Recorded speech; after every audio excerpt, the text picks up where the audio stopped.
Here it is, the United Nations report that focus on the Danish family law system in Denmark. I want to point out that even though the focus in this report is the Danish system, the Danish society, it is easily transposed, or some of the information can easily be used in different countries because the reality does not change overall. There are some specificities, of course, but bear with me. Let's check what is stated in this United Nations report regarding family law system here in Denmark. This report came on the 30th of January 2025, and it states, in the Northern region and many Western world countries, violence against women and girls must be regarded as family violence and violence against children for the United Nations and United Nations Women, not to lose respect by the population, professionals, media, courts, and society. This is an important new frontier and emerging issue. Violence against children. As an example, in the independent study by the National Children's Council in Denmark, which included 4,039 seventh grade students, has revealed that mothers are more violent than fathers. This is something that you don't hear in the main media, in across social media as well. Is not something that people can deal with, I would say. It's not culturally and socially easy. It is so ingrained that the problem is always or often the man, that this is a phrase that many people will not even consider. Let's continue. So, mothers are more violent than fathers. This reflects what the population, professionals, courts, and civil society organizations working against all form of violence encounter in the Nordic region today due to gender discrimination in family law and culture. Studies by the National Institute for Public Health, together with the Gender Ministry, also document that violence against women and men are almost equal today. We talk about hidden violence for women. However, more hidden violence seems to be related to men as victims due to gender discrimination in family laws and culture. And this is something that, again, is, it seems, fiction, because we don't hear about this i- often in the media. Often is the man. When is the man? And the fact is, when is the man that is the problem? It is interesting because men are seen as strong, independent, uh, is the one that has the muscles. Huh? And the woman is portrayed as a princess, a damsel in distress that needs help. So it doesn't matter if it was the woman that was the actual perpetrator of violence. And let's continue. Some statistics. Mothers are more violent than fathers towards children related to minor violence. The mother causes 21% of the violence. So we're speaking about minor violence. And the father, 18%. The mother's partner, so the new uh, man that the mother starts dating, is responsible for about 9% or of minor violence. The father's partner, so the new wife, girlfriend, is often responsible for 5% of minor violence. Another statistic, more children has experienced psychological violence by the mother than by the father. This is also something very interesting, in my opinion, because it's not something that you hear in the media. Is not interesting. Is if as long it as if it's not the father that is the the, the person that causes violence, it's not interesting. Because the mother, well, it's the mother. He has this idea of nurturing, caring. But as you see, statistics lie, don't lie. But let's see the numbers. More children has experienced psychological violence by the mother than by the father. Mother, 5.3%. Father, 4.1%. Is not, if we think that these numbers are very close, they kind of are. But when we speak about the number behind it, there's a big difference behind it, right? The mother's partner, 4.7%, and father's partner, 5.3%. Psychological violence. More children has experienced psychological violence by the mother than by the father. And have in mind, I think later in the report it comes, that the most common way to cast away the father from the children's life is by stating psychological violence, that the father did psychological violence. However, in here, we can see that the mother is actually the one that often causes psychological violence. Is interesting. It's interesting to see the numbers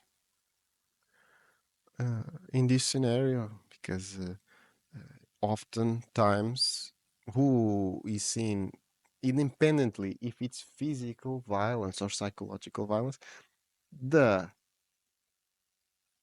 the violent person is often the man. In the news is always the man. You don't see the woman as the villain in the story. And this report shows that this narrative of the woman is always the damsel in distress is not as real as the crisis center for women wanted, or shelter wanted to make it look like.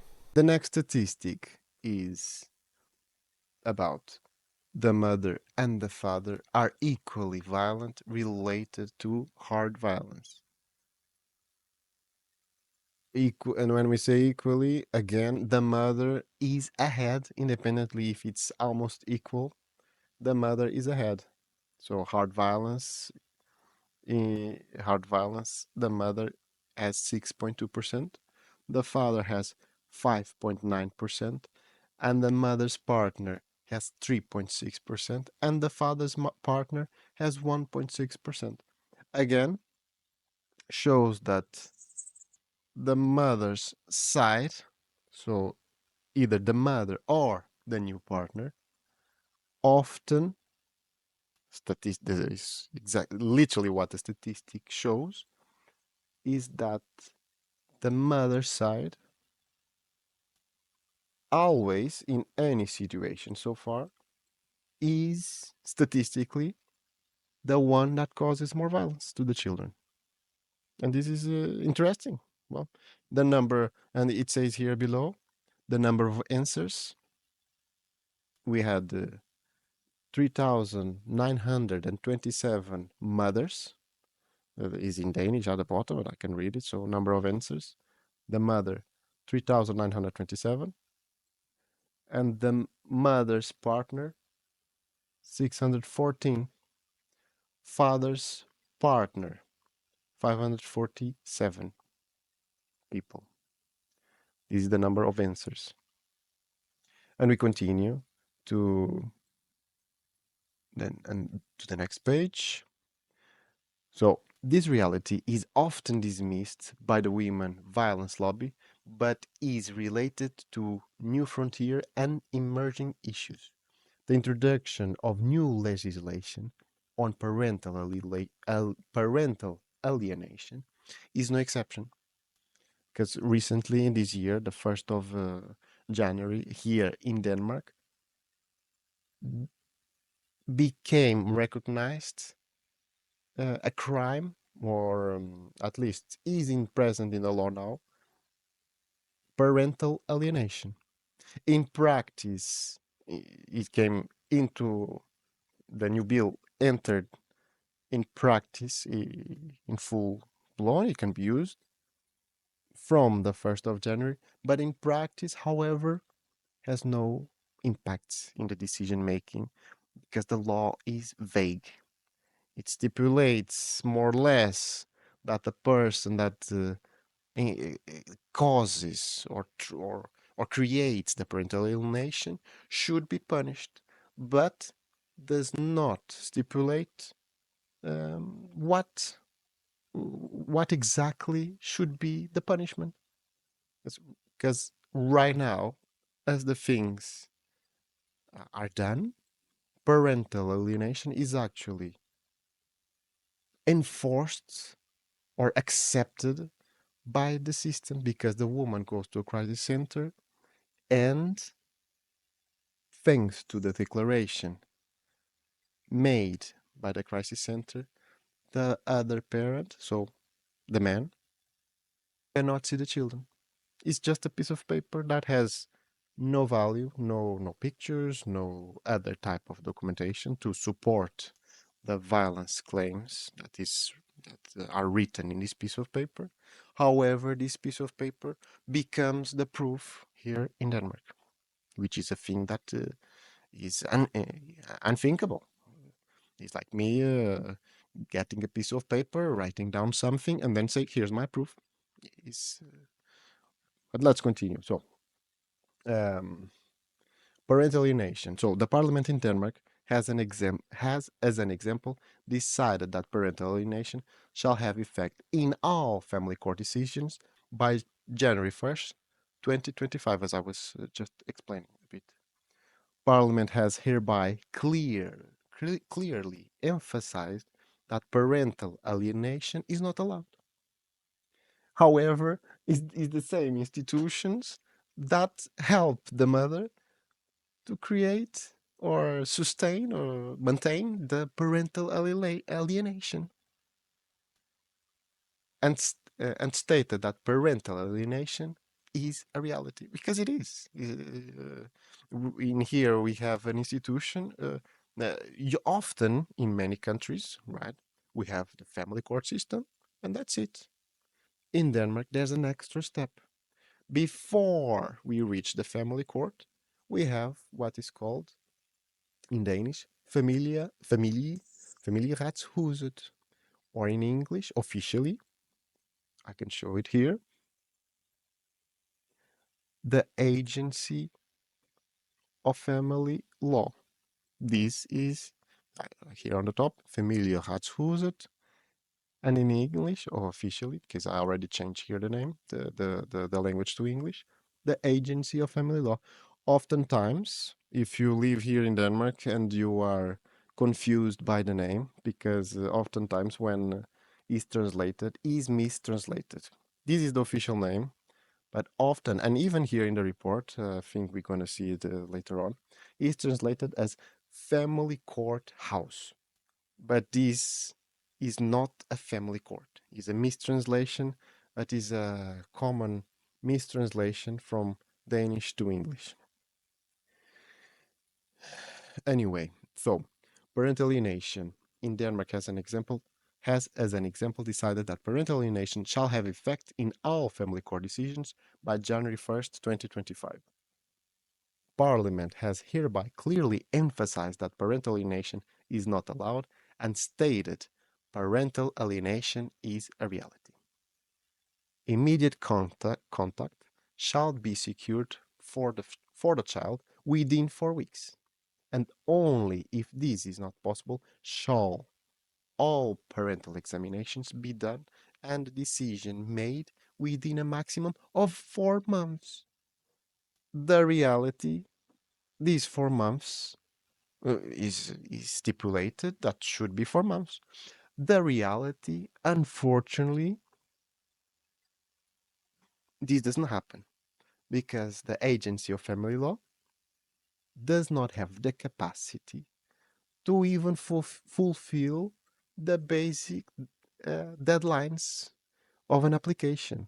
For example, when the mother goes to a crisis center, it is the father that has to apply to see the children, to have the residence of the children, these are two forms, and possibly um, full custody of the children, which in my case, I required. I made it all. Each form has different points that you can require. One of them, and this is what they're gonna speak in general, they speak in the document, the contact, maintaining contact with the child, which is important. Uh, Parents shouldn't lose contact with the children, or better, as often is put, the children shouldn't lose contact with the parents. Especially that in my case, and I'm putting a bit of my case in the middle of this because, well, it's my case, it's my own experience.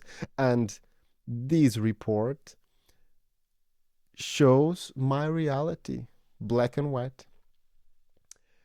Uh, my reality is she went to a crisis center. I cannot see the children because of this, the declaration of the crisis center, and no deadline was respected. After these forms are made that I just mentioned to maintain contact with the children, they have 3 weeks to make a decision or to reply, and to another 4 weeks. So there's the forms that we apply, that we send, often the father, and they have this deadline 3 weeks and 4 weeks. All deadlines in my case were broken. This deadline of 4 months to make an examination and so on, they were broken because in my case she left in the end of July, then August, September, October, November. So November I got a decision. I did get a decision, but this contact with the children, so immediate contact shall be secured for the child within 4 weeks, and only if this is not possible shall all parental examinations be done and decision made within a maximum of 4 months. So no examination in my case, for example, because but it's exactly this is black and white is my case.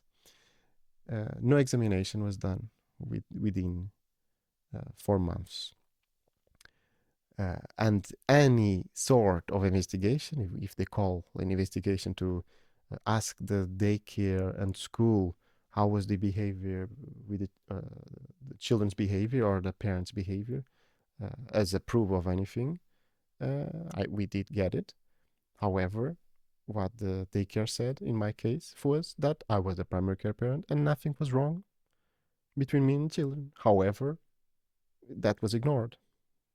And the police, I was the one that was investigated, and the mother, nothing. So, criminal record, medical record, nothing. Absolutely nothing. Is so grotesque that there's nothing to. There's is maddening. Is something that does not make sense. Simply does not make sense. Now let's continue because the it shows my case anyway. The law reforming builds on harassment and parental alienation legislation already in place. In 2015, meeting obligations for parents, automatic revisitation, immediate contact, and holidays that can only be held in official school holidays were some of the initiatives. In 2019, the state administration was closed and our employees fired. A new family court system was created using visitation into green, yellow, and red children's cases. A special children unit was creating, offering all children a contact person in family court cases and parental alienation became psychological violence by criminal law. The Danish family law and family court system are today, together with several US states, world, world leading related to prevention of family conflicts and hereby family violence. So here's the mention to United States of America. Uh, and we continue to fourth page. It was therefore with great disappointment and concern for children and society that we, before the Parliament decision in parental alienation, witness a woman violence lobby lacking ethical and moral standard and good leadership to protect every child and citizen against violence. So you want to protect people from violence, including men, right? And then you have a lobby, uh, women's lobby, that do not want, they only want to protect the women. So there's something wrong here. We need to protect both. Both have, both can be victims, and as we saw statistically, the men and the children are often victims of the mother. Statistically speaking, the mother is the violent person often. Well, so the woman violence lobby first tried to launch a war on the term parental alienation to create confusion and fear among politicians as well as the UN, but is that ethical and good leadership when 10 to 30% of children in every country or culture lose contact with a parent? No, no. It is ethical and good leadership when 10 to 30% of children in every country or culture lose contact with the parent. This is a very good question. And you have here a women's lobby, uh, basically dismissing parental alienation. No, because the women are saints and they don't do anything wrong. But as we saw statistically, they are the violent ones. Statistically, they are the perpetrators of violence, women. And we continue. There can be many reasons for this, such as parental competence and responsibility, natural death, health, abuse, violence. But in many cases today, due to harassment and parental alienation during divorce, this is a new reality in society. And this is exactly what happened with me. So, this is exactly what happened with me and what is happening with me. So, my ex sent herself, family, friends. The harassment is and was and is horrible. So during the marriage and the time we were together, especially after we had children, was not good, but was not uh, unfortunately when one person is in a relationship like I was, there are some things that we kind of get used to it, unfortunately. And we continue. There can be many reasons for this, such as personal parental competence and responsibility, natural death, health, abuse, violence. There can be many reasons. There can be many reasons for this, such as parental competence and responsibility, natural death, health, abuse, violence. But in many cases today, due to harassment and parental alienation during divorce. This is a new reality in society. This is exactly what happened and is happening in my situation. The mother even though she was claiming, and she still claims to this day, that she's afraid of me, she cannot be next to me, etc., etc., which is a lie. It's simply a lie. However, she was coming with friends to where I was living. She was she was sending friends, she was sending family. Was something that seen by the side of the authorities. She's the woman, it's okay. But if it was the man, then it's a catastrophe. And that's the reality. Unfortunately, that's the reality. And we continue with the report. So, Special Rapporteur report. The Woman Violence Lobby tried to refer to the Special Rapporteur report. However, it seems clear that the report was made with references within the women violence lobby and should not represent the United Nations stance. This was confirmed by the United Nations. So the United Nations looked at what the women's violence lobby proposed and like, no, there's something wrong here. As is biased. He is showing information only that benefits the women. It's clearly trying to bash the men. So the United Nations uh, report, the people responsible, is like, no, there's something wrong here. We're not going to take into consideration what you're doing because you're not including the men, basically. So we continue.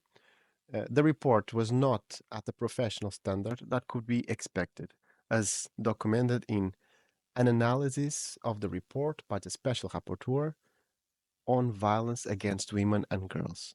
It causes and consequences. Its causes and consequences to the United Nations Human Rights Council by the Parental Alienation Study Group and Global Action for Research Integrity in Parental Alienation. In Denmark, the lack of professionalism in the report was easy to demonstrate, as the only source used was the Association of Women Crisis Center. So when you have a report that only show the reality provided by the crisis center, the women's crisis center, nevertheless, even worse, right? You cannot you cannot make decisions based on one-sided narratives. This uh, it is unthinkable in a democratic country and any Western society that this is possible, but it is happening. And again, it's not only in Denmark, United States of America, Portugal, England, Germany. It is a pandemic. It just happens that in Denmark we have an extra agency before we reach the family court. We have the agency of family law.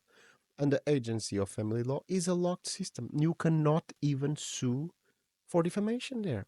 Or you can try, but everything you do while the case is there is seen as an attack to the mother, and therefore increases the level of conflict, which benefits, literally benefits, the women.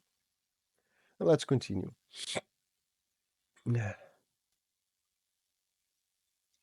So this organization, so in Denmark, the lack of professionalism in the report was easy to demonstrate, as the only source used was the Association of Women Crisis Center. This organization have made a standard crisis center declaration that automatically portrays men as perpetrators and women as victims of violence. If violence isn't mentioned, funding from the municipalities cannot be obtained. So, apart from lying, is also a money machine. The crisis center are a money machine. It states it is black and white. If violence isn't mentioned, funding from municipalities cannot be obtained because the crisis center are funded by the municipalities. So the municipalities are funded by the government. So it's a money machine. We continue. The fact is that the women shelters never talk to the father and have no insight into mother's social, health, or criminal history. And this is exactly what happened so far in my case. There has been zero investigation to the mothers, to the or regarding the mother's situation. For example, in my specific case, the mother has what is called here in Denmark magt and verse in the work in the jobs that she had. She is a teacher, and magt and verse translated to English is uh, use of force or abusive use of force against someone else. In her case, in specific, was against children because she's a teacher.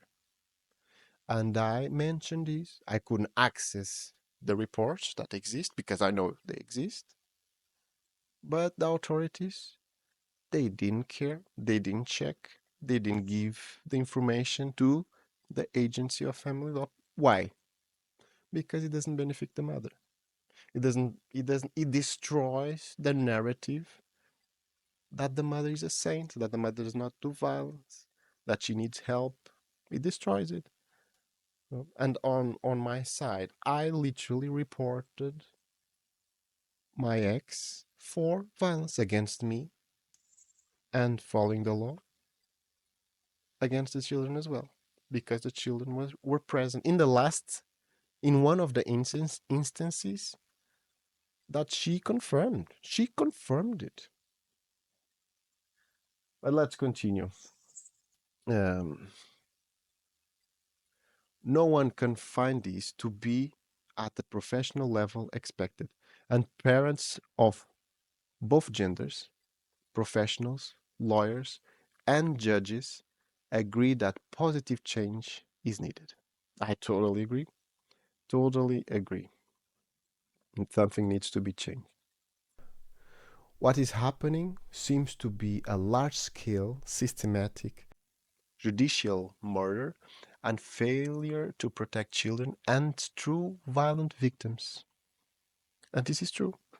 This is so true because allowing a woman to protected when she does not need protection, it creates a sentiment of impunity and clearly shows the path for other women to get an easy way to get residency and therefore become the custodial parent following this simple step. Go to a crisis center and wait. That's it. That's it. Is one. There's no conversation with the father because all the communication is cut because the narrative is I'm afraid, therefore I cannot speak with the father, I cannot see him, he cannot see the children. So it is an automatic path to gain residency and custody of the children because the more conflict they can fantasize, make a fantasy out of the scenario they create, more beneficial is for them. And worse is for the father and the children. Because in my specific case, I am the primary care parent. Taking the children away from the primary care parent is psychological violence, is torture for the children. However, because of parental alienation and the indoctrination of the children to not say anything, it seems that the children are okay, but they are not okay. And this, the proof that I have now is via the supervised visits, which they don't say much. And when they say it's lies that the mother put in their head, however, they still say the same things regarding wanting to be with me and living with me. So that's interesting. If everything is well with the mother, why would they say this? Why would they still say what I've been saying from the beginning? But let's continue because I don't want to. I put a bit of my story in between because, but overall, what is stated is exactly what has been happening in my case. So let's continue. In many countries, at least Denmark, individuals are brought before a judge within 24 hours for committing criminal acts. This does not happen in family and children's cases, where children and parents, mainly fathers, this is the important part that people fail to recognize, who have done nothing wrong. So I'm one of those parents can lose contact with each other anywhere from 6 months and here, so 6 months to several years or even forever. And this goes in line with the deadlines that I was speaking before, that was mentioned before as well. Deadlines say 4 months. For example, a decision has to be made in 4 months. Right now, in my case, I'm 10 plus months not seeing my children normally. Contact completely cut. Children taken out of school, taken out of daycare. They lost me as the primary parent. They lost the friends. They lost everything they know. 6 months. 6 months to several years. Let this sink in. Let's continue. This happens every week in Denmark, as well as many other countries worldwide. Worldwide. As I said, this report is the focus is in Denmark. This is worldwide problem. The population, professionals, media, and judges today know about this reality. It is such serious and systemic gender discrimination that even fathers and children who have been subjected to violence experience situations where the mother goes to a crisis center and they cannot report it or help their children. This is exactly what I was saying before. I reported her to the police for violence and she confirmed it. This is the ridiculous part in my case. She confirmed at least one instance. She confirmed it. And nothing happened. She's still with the children today. And in the law, says many times, many paragraphs, many laws, they say very simply the parent that does violence to the children or does violence with the children present should not be with the children. So just in here, there are countless laws being broken.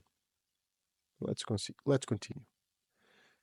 If they do, it will be claimed that they are escalating the conflict because legal guidelines state that fault is not decisive in high conflict situations.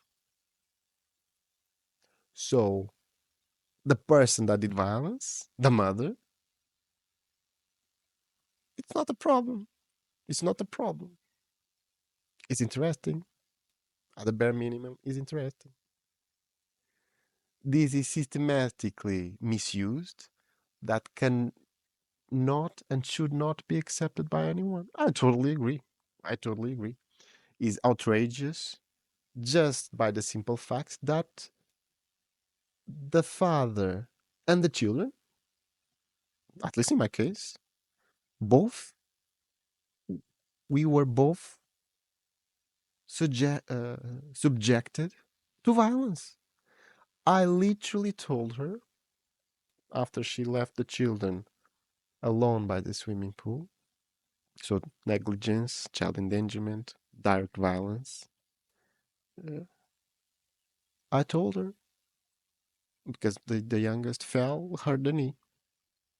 And I was tired of many issues that were happening regarding their safety, the negligence, etc. Let's not go too much into that. But I told her, divorce, selling the house, and I stay with the children because it's the normal thing. It's the obvious thing to do. I was with the children 7 days a week. She was with the children 3 hours and 10 minutes per week.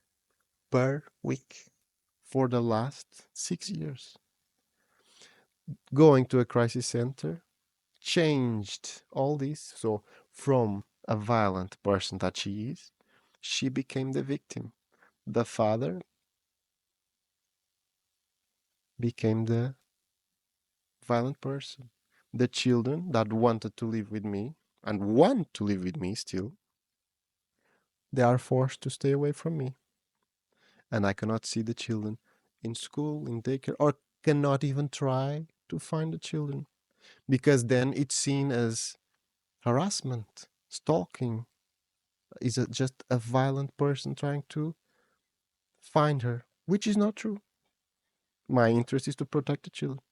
But anyway, now banned from the children's life, cannot be close, and she as she wants because then comes child support and all that because she has no money, so she needs me to care for the children.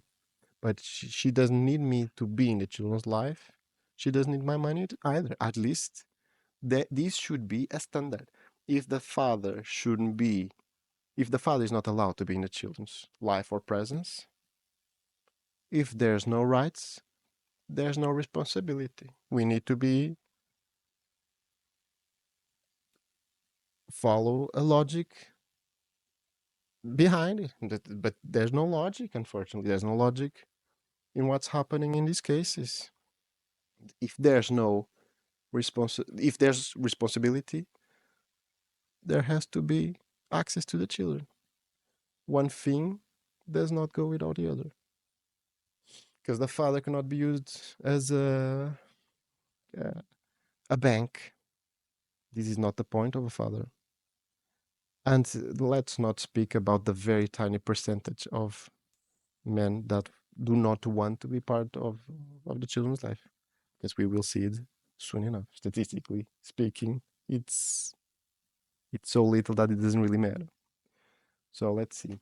The reality is that children who need their fathers the most also end up in crisis centers or false violence claims systematically, even though the fathers have done nothing wrong, but the mother is struggling in life. Who wouldn't want to protect a woman in distress? This is a good question, right? We, of course, all would try to help if possible. And it's true. It's true. If a woman cries wolf, people will hear it. The problem is when the man states the truth, then is dismissed because he's the mother. Let's proceed. Misuse of psychological violence claims, which is the typical thing for women to do when they go to crisis center. Another aspect related to new frontiers and emerging issues is incorrect allegations of psychological violence. Parents and professionals, lawyers, media, and courts experience and openly talk about a significant abuse of such claims. As I am experiencing it myself. The level of false claims is astronomical and usually is something that cannot be proved or is something that is very close to say to call rape or something else. And again, you cannot prove it. And in my eyes, if that really happened or they think they happen, just report it to the police. Then make the police investigate. So again, as it's written before, a person that commits a crime is presented to a judge in 24 hours. That means that if they would do that, in theory, at least, because it apparently is not applied in family court cases, the case will be solved in 24 hours. That's the implication, and that there is no interest for the woman to have the case solved in 24 hours because then they don't get the custody and the house and the car and the children and child child support, all that. That there's no interest, and therefore they go to crisis center. They don't report it to the police, and they gain everything, and the children lose the most important person in their life, the father. At least in my case, because I am the primary care parent, meaning the most important person in the children's life. Therefore, they are suffering before and now psychological violence and physical violence. Yeah. Now let's continue. Let's see. A comparison related to claims about psychological violence in the family court houses, which again is a mistranslation. Family court is the agency of family law in English, so be aware of that. And we continue.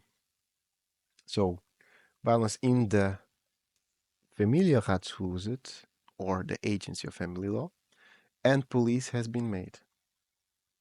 It turns out that in about 1/3 of all applications, there is a checkbox for psychological violence, leading to red cases processing time, which in return results in lost contact, especially for children and fathers.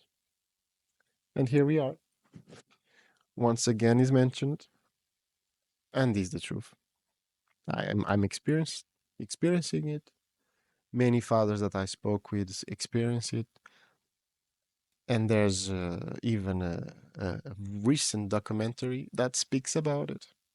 I'm one of the fathers that between August to October 2024 lost contact with the children because of the so-called red case processing, which in turn results in lost contact, especially for children and fathers, without any proof.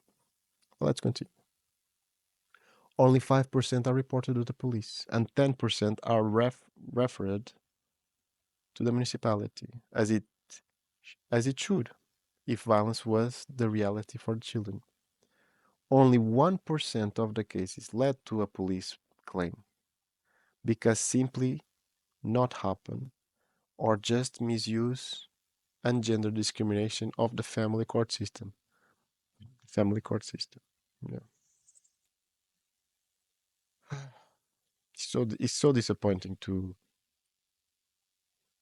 it's very disappointing to read this, knowing my situation is exactly what is in these pages.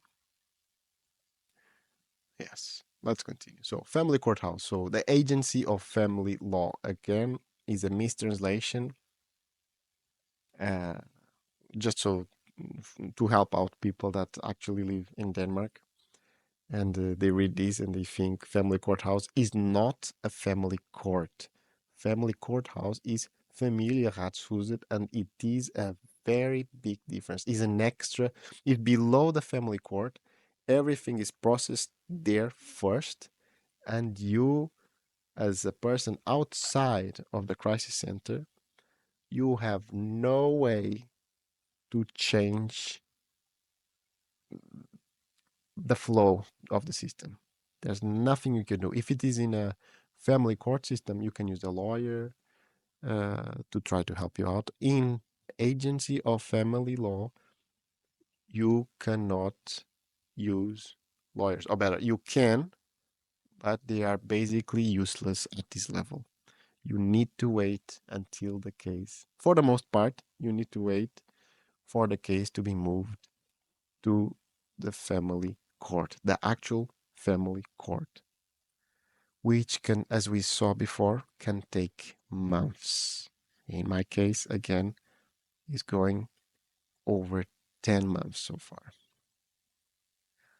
So, family courthouse, 9,236 visitation cases, 2,512 claims of psychological violence, so 27%, 447 reported to the police, so 5%, 954 referred to the municipality, so 10%. Police statistics via statistics Denmark. 501 reports of psychological violence in all cases. 27 convictions, approximately 1% of claims in visitation cases per year. 1%. Let this sink in. Only 1% actually got any sort of convictions. 1%. Such figures cannot be excused and should not be justified, although everyone is sure the woman violence lobby will try, stating it is hidden violence against women. But it is not. So let us instead discuss what it is. Misuse causing systematic judicial murder happening to individuals in society. And it is children who experience being in the middle. So the women literally are using the system to gain custody and all the other things that come with it to become the resident parent. And they know it. And the crisis center know it.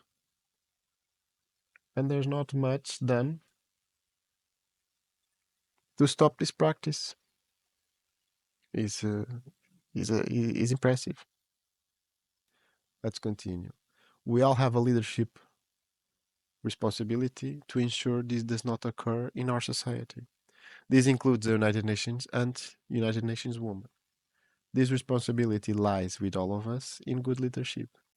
Another example is a survey of 1,200 fathers on their experiences in the family court system related to wishes versus actual outcomes of residence and visitation in the family court system. This is another thing that's very interesting that they're going to show now. In the Nordic region, equal parenting is the most used and fastest growing arrangement in society, with 60% using shared parenting. It works also in preventing family violence and violence against children. But fathers clearly state that children do not receive equal visitation in 50-50 arrangements. Simply if the mother says no. The mother just needs to say no. Just needs to say no, and there's no 50-50 for anyone. Thinking about the best interest of the children, this is unthinkable from the beginning. So, if the focus is the children and they need both parents, which is in the law, by the way, it is in the law, Parental Responsibility Act. It states that children should have access to both parents. They have the right to both parents. This has been documented by research into the family courthouses. Around 58% of fathers desired shared residence, shared residence, and 27.8% desired residence, so the residency of the children to live with them. But only 9.44 and 5.76%, respectively, achieved it in the family court due to violence claims, of which many were incorrect. Approximately 68% indicated they desire a 50-50 arrangement, but only 9.60% achieved it, and about 29% reported losing all contact, even though only 1.4% wanted this. So only 1.4% of parents or fathers wanted to stay away from the children. However, the numbers do not match the wishes in any situation. Is simply interesting, especially if we consider that the people that should be in focus are the children. If the children have the right to both parents, how come that if one of them says no, there's no 50-50? There's something wrong here, I would say. For the children, this can have severe consequences if the fathers are primary or equal caretakers for the children, and the mother need support to become a great mother, and the father is not the reason. In many such cases, standard and false claims of violence are seen as a clear pattern stated by the population, professionals, lawyers, caseworkers, media, and courts. In many such cases, standard and false claims of violence are seen as a clear pattern stated by the population, professionals, lawyers, caseworkers, media, and courts.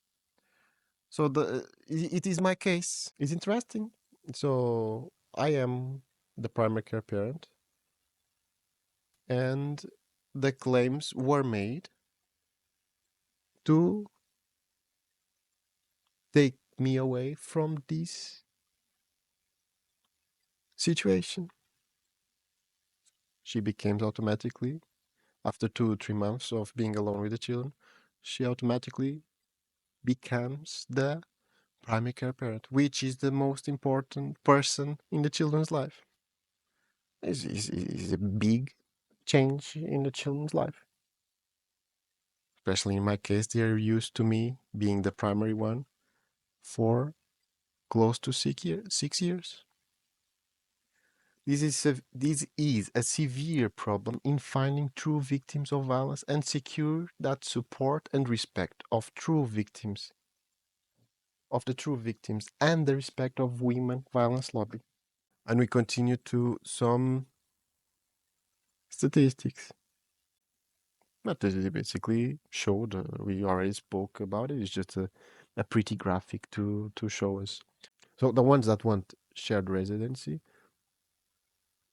that prefer residency, and prefer not to be residents, not to have the residence of the children, and the actual what actually happens in practice. So the fathers want 50-50, they don't get it. Only a few get it.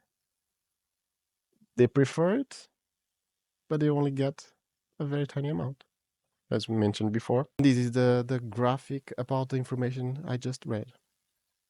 As you see, what fathers wish and what they get does not match in high proportion. There's nothing, this graph has nothing to do with this, not even close, not even half. Regarding the visitation, it's the same. Right? They prefer 7-7, they don't get 7-7. Something preposterous. It's not make sense. And then here, none, so no days. However, wait, let me see. Yes, so none, no days. Is something wrong here? There's something in the system. In the system, when the statistics show the reality, right? Because the cases end or are in process, and this is numbers from those cases, right? Uh, it's interesting. Is numbers that do not preferred 7-7 and actual 68.08% preferred 7-7. They only got only 9.60% got it. Is a huge difference. And the same in here. This is very two important marks. Only 1.42% preferred not to have the children. However, a big amount of fathers, almost 30%, have no contact with the children. 1% for 30% is a one point half percent. Let's round it. 1.5 to 30 is a big difference, and they don't want the fathers don't want this. It's a very tiny percentage that want this. It is ridiculous, both for the father and both the children. Follow the money and decision power. Not helping the situation is that one of the largest public scandals was found when annual accounts by women organizations were analyzed and billions in secret state funding within the social, equality, and cultural ministries was found.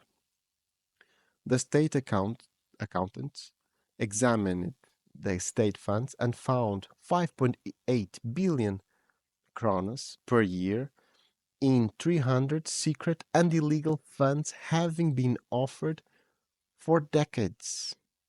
Decades. It was women organizations that received most of it. Is this professional and ethical conduct? I don't think so. 5.8 billion crowns. So 750 million euros. The crisis center is a money machine, as stated. There's no ethical or professionalism behind it. The female manager of the state funds was examined police financial fraud unit. The police investigated the matter and found that she had taken more than 100 million Danish crowns for herself. There was no control. No one else has at this stage been held responsible. But clearly there is a problem with state funding in most countries. Just follow the money. It's a very interesting point. It's true. Follow the money, and you find who is responsible for the problems. If we further analyze the reasons for lacking results, we come to some interesting findings because within children and gender equality, as in the case of the main actors, United Nations, CEDAW, and Grevio examinations, we find that women are in power, not men. The men seem to be clearly discriminated. And this is obvious. It is very obvious, especially in my case. But the report shows my situation either way. This is not a disrespect of women, but a question about professional and ethical standard that applies to everyone in the United Nations and national governments. In the figure below, we, in an earlier report provided to the United Nations, prov- have found the main decision makers within children and gender equality in Denmark as an example. The power of women is identical to the power of men in other areas of society. But this is one of the reasons the population, professionals, courts, etc., are losing respect related to family violence, gender equality, and even the United Nations global goals for 2030. And this is the examination they mentioned. Parliament Gender Equality Committees, 20 women and 9 men. National Human Rights Institute Management, 5 women, 0 men. National Family Courthouse Management, 13 women, 4 men. National Family Courthouse, 90 women, 10 men. National Gender Equality Institute, 26 women and 3 men.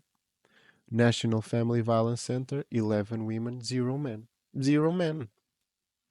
National Family Violence Center, 11 women, 0 men. Interesting numbers.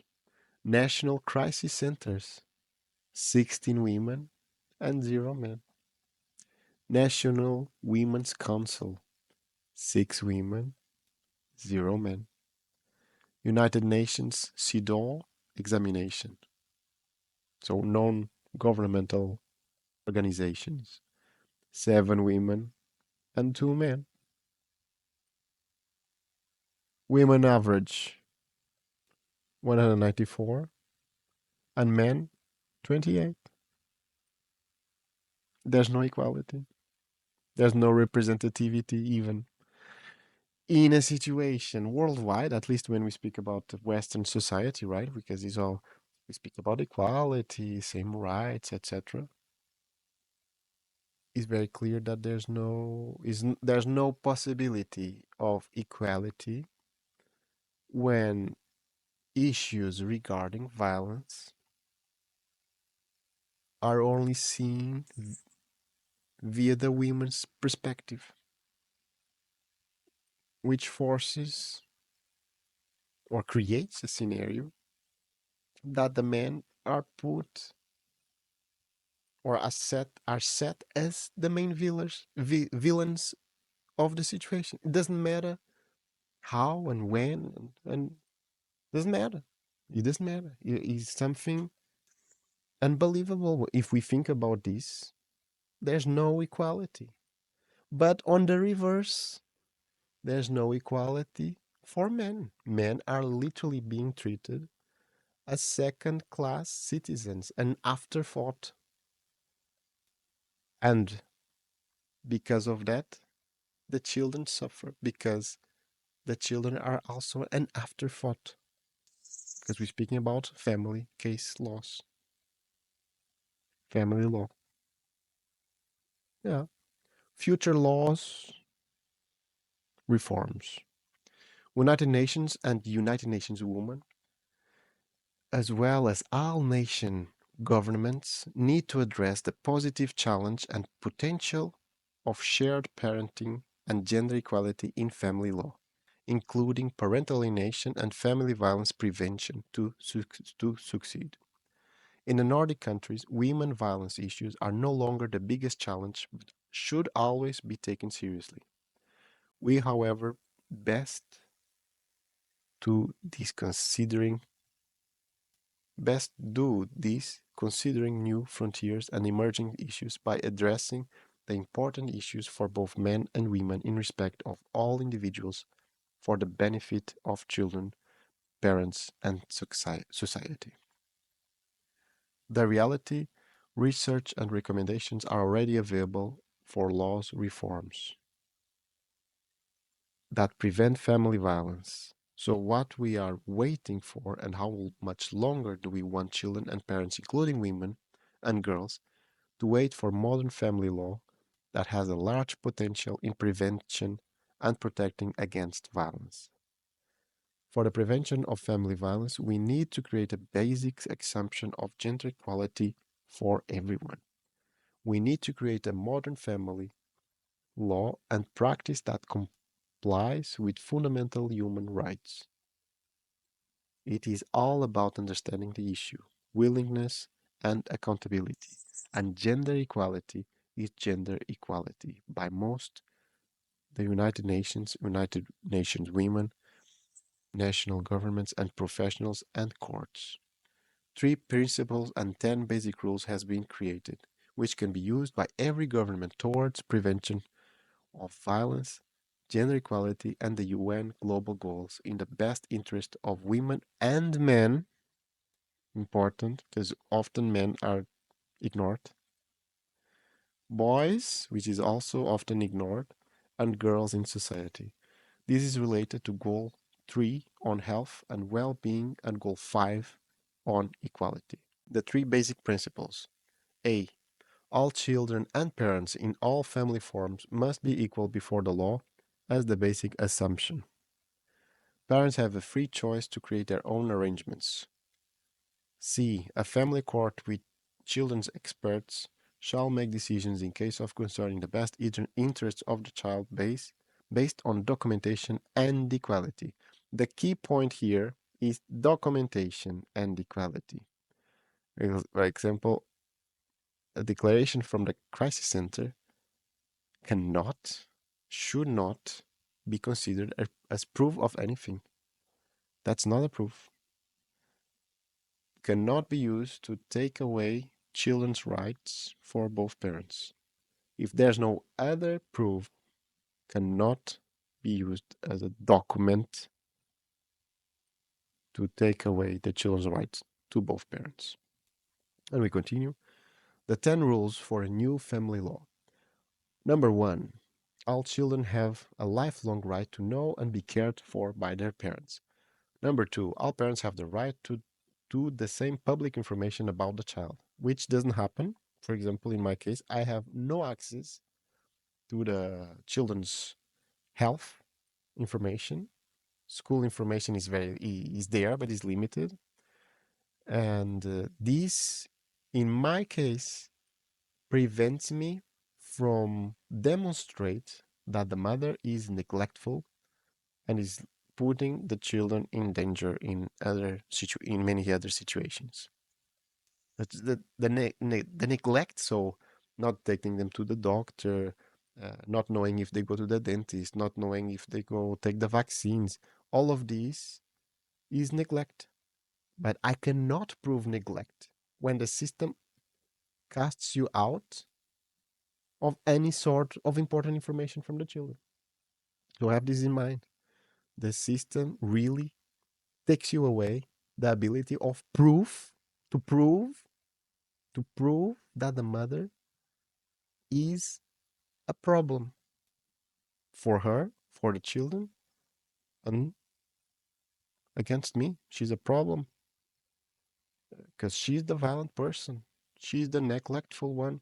She's the child in danger person. She puts the children in danger. Let's continue. Four, all parents have joint legal custody. All children that are not living together with both parents should have address at both parents and equal parenting time. Six, all parents share the income and cost of the child unless there is not equal or almost equal parenting time. Then one parent is financially responsible and alone based on a standard child allowance from the other parent. If a parent moves more than 80 kilometers away from the child's place of residence, the other parent, as the basic assumption, has the living address of the child, and the parent that moves away is responsible for transportation of the child. 8. The parents can make another agreement on parenting time and child finances if agreed. If there is concern for the child by a parent or authority, the case is handled by a family court with children experts, and a certified contact person is appointed for the child. 10. The family court can make decisions based on equality, documentation, very important, and the best interest of the child. The best interest of the child, I have problems with this sentence because often is used in reverse, especially in this scenario so far. Because I don't understand how it's beneficial for the children to be taken away from school, daycare, their friends, family, the primary care parent. I don't see any benefit except benefits. It benefits the mother, that's for sure, but there's no interest regarding the child not going to school, not being with the friends, etc. But this is a sentence that is thrown out like is important, but is often used uh, incorrectly. So, continue. All allegations of criminal offenses are handled by the police. Discrimination related to children is regarded as psychological violence. We need good leadership and ethical standard related to new frontiers and emerging issues to prevent violence against all children and everyone. From Jesper Loos, World Parents Organization. And so, this is a very interesting report that shows the Danish reality. It also addresses international reforms to not only in Denmark, but it's a suggestion to how countries across the world can improve the family law system. Uh, is a starting point, but the basic thing right now is to stop undocumented claims to cause children to not have access to the father. This is the most important thing, and I hope this changes soon. And this is how it is to be a father in the Western world.